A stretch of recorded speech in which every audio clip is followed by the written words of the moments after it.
Hi guys! Welcome to Condo Serye. As you know, nagpaparenovate tayo ngayon ng unit.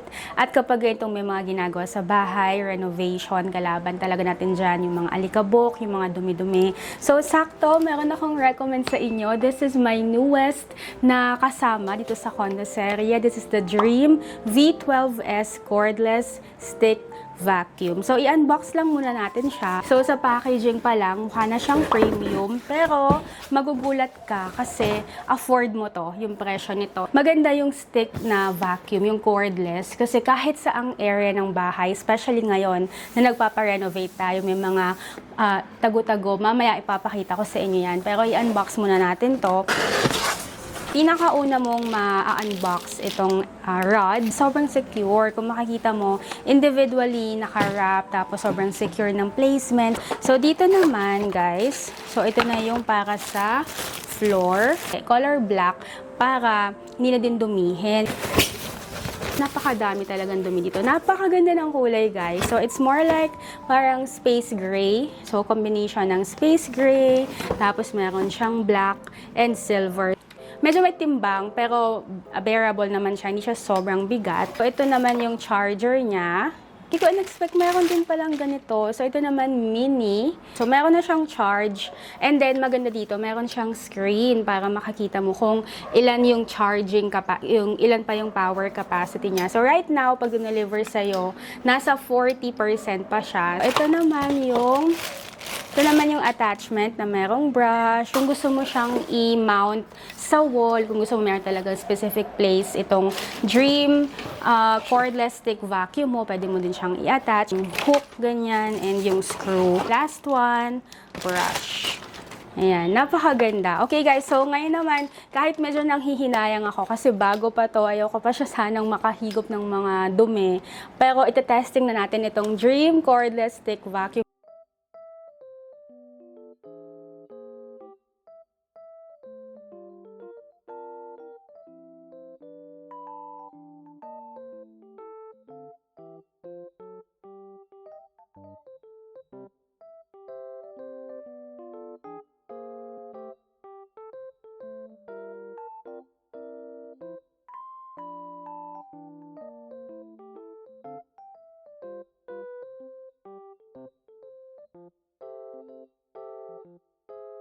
Finally, tapos na renovation sa condo. Ngayon naman, cleaning time na tayo para sa mga mahilig sa linis serye. Itong bintana, naka-deep clean na din yan. So, tinanggal ko tong screen, brush kong maigi tong screen, tapos binalik ko dito. Yung cortina, kung mapapansin mo, wala na din siya. So, medyo parang mas lumuwag yung space. And, babalik ko na lang yung blinds na nilinis ko din. So, dahil bago, gusto ko munang linisin yung mattress. So, pwede din kasi ito sa mga mattress, ganyan, sa mga pillows, dahil meron din siyang UV light. So, mas nakakalinis talaga siya. So, pinakauna dito sa kama. So, meron siya nitong mite removal brush. So, maliit lang siya. And then, sobrang dali niyang i-attach. Kung makikita nyo guys, sobrang linis pa nito. And makikita nyo after kung ano yung kaya niyang malinis ito sa mattress.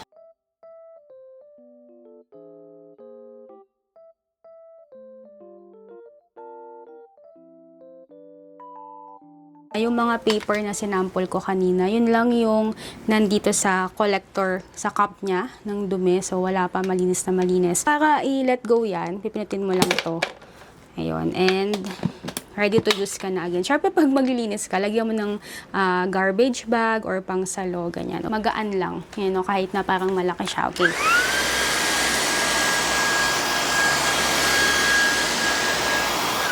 Dahil bago pa lang to, hindi ko pa siya na-charge. So, kapag dumating sa'yo itong Dream Vacuum, ang default na charge niya, 40%. So, try ko kasi na para dito sa vlog. So, ito i-charge natin siya. Kasama naman na dito sa kit, yung charger.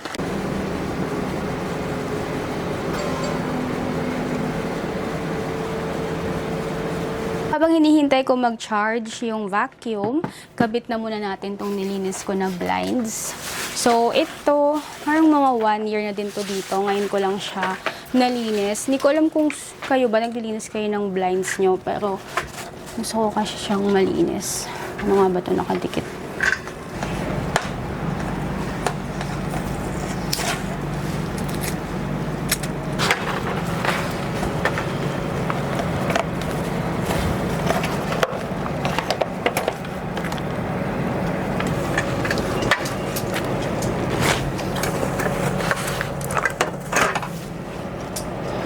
lalong dumumi.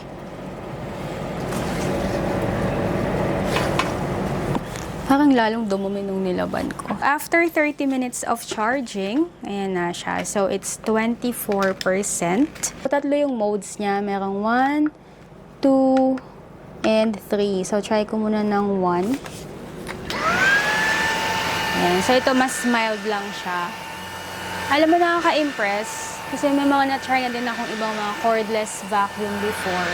Ito, kahit na mukha siyang malaki, ang gaan. Kayang-kaya ko nga ng isang kamay lang. Oh. Tapos, kahit na saglit pa lang tayong nagva-vacuum, papakita ko sa inyo kung gaano nakadami yung nakuha niyang dumi. Ayan, oh. So, sobrang effective talaga makalinis ng mga small dust. Grabe, ang dami. Alikabok. So, ko kaya. So, 2 years na din to sa akin. Naka-attach talaga tong headboard sa kama. Pero for some reason, natatanggal siya. So, hindi lang masyadong sturdy yung pagkakadikit niya. Kasi 4 na hook lang pala. So, i-vacuum din natin to kasi maalikabok din.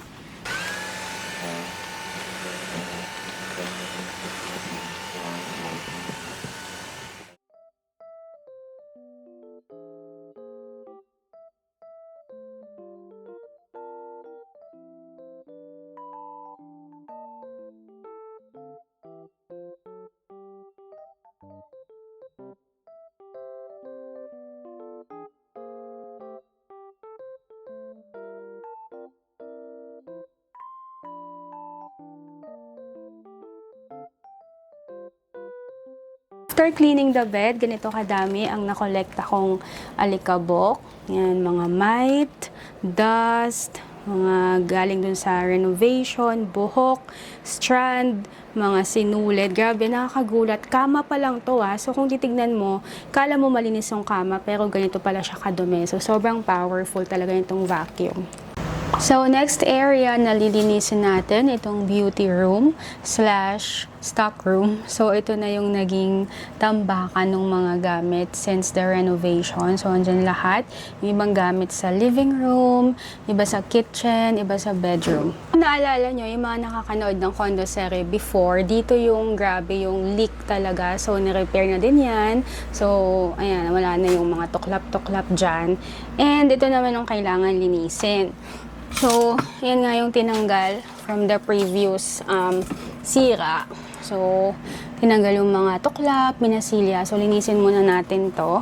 Kanina sa kwarto, itong dust removal brush yung ginamit natin. Napakadali lang niyang tanggalin at i-attach. Ngayon naman, dito sa beauty room, ang gagamitin ko itong soft dust brush para dito sa mga narrow areas. Actually, pwede din to sa mga keyboard, window gaps, yung sa mga maliliit na space na kailangan mong maabot. So, try na natin to. Ito yung kanina sa kwarto. Yung napakadami mga small particles. Kung wawalisin mo to, pwede din naman, kaya lang minsan kumakalat pa, diba? Okay, so let's start. Gano'n siya ka-powerful. Kung ayaw mo nang may brush, actually pwede mo tong iangat. Yan, so pag inangat mo na, mas ano na siya, naka-point talaga dun sa mismong dumi. Ayun, kita nyo, a-absorb talaga.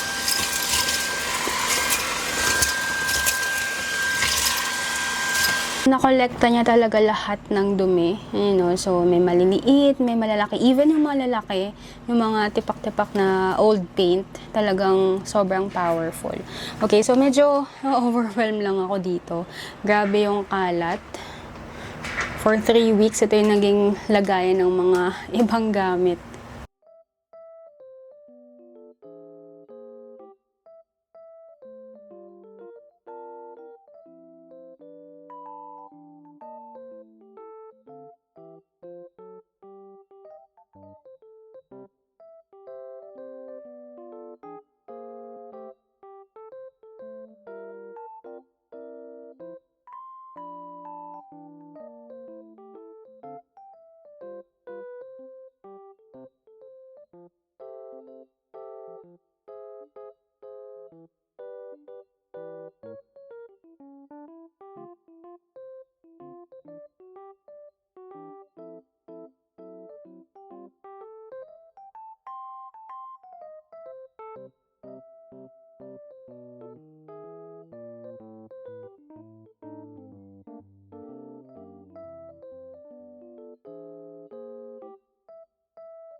So, dito naman tayo ngayon sa sala, maglinis. Syempre, gagamitin pa din natin ang ating Dream Vacuum. So, kanina, ginamit natin tong soft dusting brush. Actually, pwede pa din tong magamit dito sa sala para sa mga windows. Kung nakikita nyo guys, andito na din itong bagong screen. So, pinalitan to kasi nasira na yung luma. So, mamaya, lilinisan ko yan, tapos i-attach. And then, mostly sa sala ang ginagamit natin, 'di ba, yung ganito para mas madaling malinis yung lapag. So ito naman yung extension rod. Kinabit ko na siya pero kung makakita nyo, napakadali lang din niyang i-detach at i-attach. So extension rod, yung mahaba, and meron na siya yung para sa floor. So ito guys, ang maganda dito, meron siyang green light detection. Wait lang, ikabit ko lang to. So rod, and then yung para sa floor. Sobrang dali lang nito guys. So ito naman, pag gagamitin mo to, meron siyang green light detection. So, yan, makita niyo sa lapag. Ang galing kasi makikita mo agad, kung, lalo na kung medyo madilim, makikita mo kung meron bang alikabok, mga extra dirt na hindi mo nakakita. Ayan. Bukod dito sa screen, nag-order din ako nito para sa pinto. Kasi kung nakita niyo sa renovation, medyo tinapyas yung ilalim ng door. So, meron siyang siwang ng konti. Ito para dun sa mga alikabok, tsaka yung mga usok para hindi pumasok sa unit. And para sa mga dogs, may in-order din ako. Loki, come, dali, tingnan mo to. Come here. Yan. So, merong water dispenser para sa mga dogs. So, ito automatic na siya. And I think parang 5 liters yata to. So, yun lang. Ay, may takip pa pala siya. Gusto mo nang. Kakabit ko naman ngayon tong screen. Medyo against the light lang tayo dito. Bago ko ilagay itong screen, linisin ko muna itong mga pagitan niya. Sabi ko nga, pwedeng gamitin itong soft dusting brush. Kasi meron siyang pointed para sa mga gilid-gilid or brush. Kung gusto mo yung mga particles makuha talaga. So, mas gusto kong ginagamit yung ano lang, yung pointed. Saktong-sakto lang siya mga singit-singit. Then, para naman dito sa inner, itong may brush.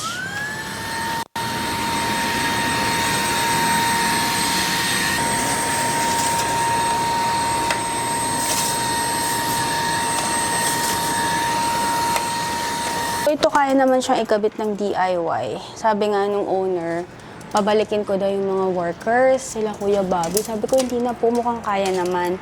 So, i-attach mo lang naman siyang ganyan kasi meron na siyang dating parang bakalan. Kailangan mo lang ng screwdriver and screw. And tatapat mo lang siya. Oops. Simulan natin dito. Okay. Aray ko.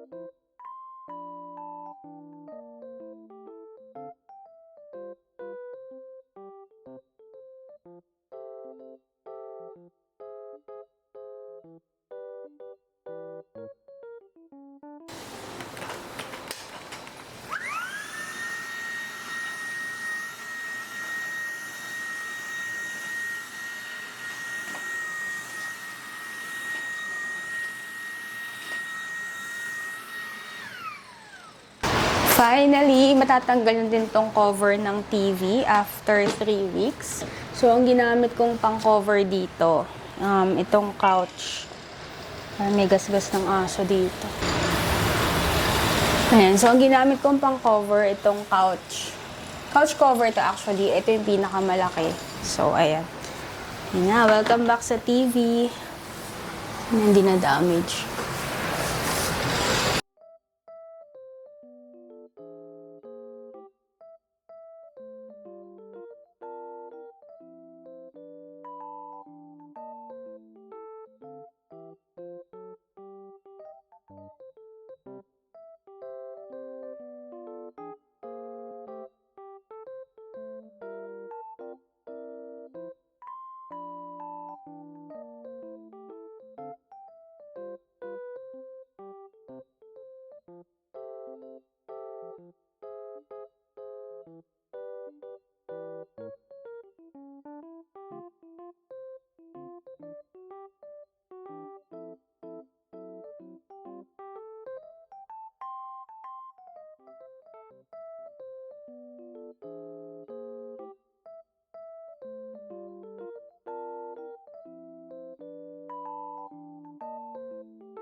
Dito naman tayo sa kitchen. Pinakaunang gusto ko ipakita sa inyo guys, yung improvement itong sunroof. So ito na yung after and papakita ko sa inyo yung before. Ito talaga yung isa sa pinaka gusto kong mapalitan kasi tingnan nyo naman siya.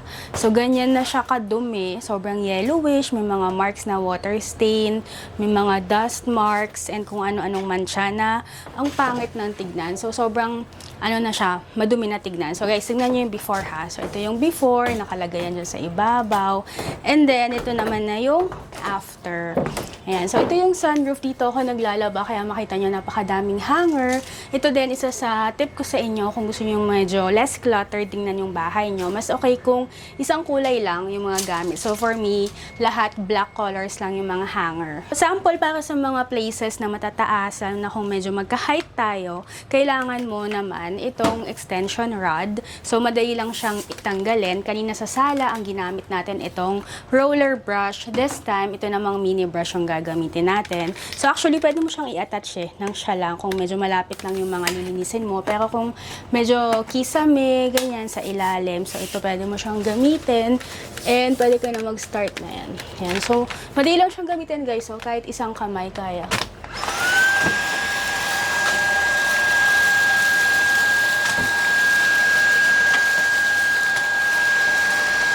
Kung nakita nyo sa mga renovation vlogs, dito talaga yung mga semento, dito tinatambak, dito nagka-cut, ganyan. So, dito naman lilinisin ko yung ilalim ng kitchen counter. So, ito na yung after niya. Medyo nasa site niya na. So, naging white siya from brown kasi bago to eh. Bagong wood. And then, I will organize itong mga container. Ito guys, disclaimer, kaya siya ganyan. Kasi nung pagkatapos ng renovation, nilagay ko na lang muna dito para medyo makaluwag sa ibang area. So, pwede mo din gamitin itong soft dusting brush. Ayan. So, mayroon siyang brush sa dulo para malinis dyan. Pero, tatanggalin ko muna yung mga gamit. So, mga binili ko naman, konti lang. So, meron akong dalawang basket. Dito ko ilalagay yung ibang mga kitchen tools. Ito pala, gusto ko maging color ng kitchen, nude, beige, brown. So, set lang to ng parang basahan, pot holder. Yan, 200 pesos.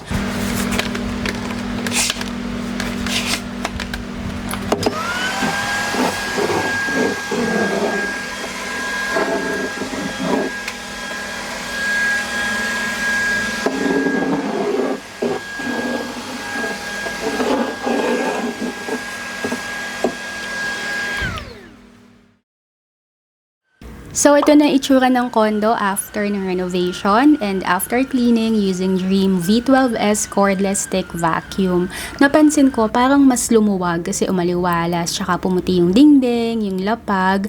So, for me, essential talaga guys na magkaroon tayo ng vacuum sa bahay kasi mas nagiging madali yung paglilinis, nakakatipid ka ng time at saka sa totoo lang, hindi masyadong nakakapagod. So, if you wanna check out Dream V12S vacuum, check description box. Meron dyang link para sa details kung paano ka makaka-avail tsaka mga promos sa Dream Vacuum. So, hindi naman ako yung gumastos para sa renovation pero syempre dahil ako yung nakatira, ako yung naka-experience for 3 weeks ng pros and cons sa pagpaparenovate ng bahay. So, maybe next time, ikakwento ko din kung ano yung mga natutunan ko. Pero for now, thank you for watching. Don't forget to subscribe and I will see you next time. Bye guys!